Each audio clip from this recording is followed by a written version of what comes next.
COVID-19 has stimulated what we know as disenfranchised grief. I don't know if it's a concept you've ever heard of.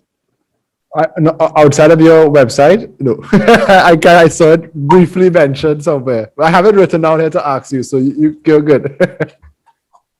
So disenfranchised grief really is a grief where you cannot openly mourn. Because in our society, when somebody dies, you have the wake, then you have the funeral, and you have people coming by to talk about the deceased and the storytell. That's our way of grieving. They may laugh, they may joke, and bring back stories about the person, and and the family sort of feels comforted in knowing that so many people appreciated, and so many people could talk in a particular way. And so disenfranchised grief is a grief where you cannot openly mourn, where you can't have a funeral, where you cannot have that support that you need. So people are left to their own internal musings, and persons do not recognize that in itself, when you are not allowed to mourn people who you love. In some families in Trinidad, they're not even allowed to see the body again.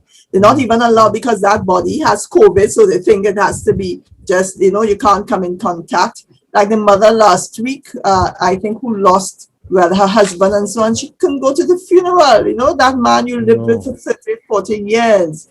You can't go to your son's funeral. You can't grieve.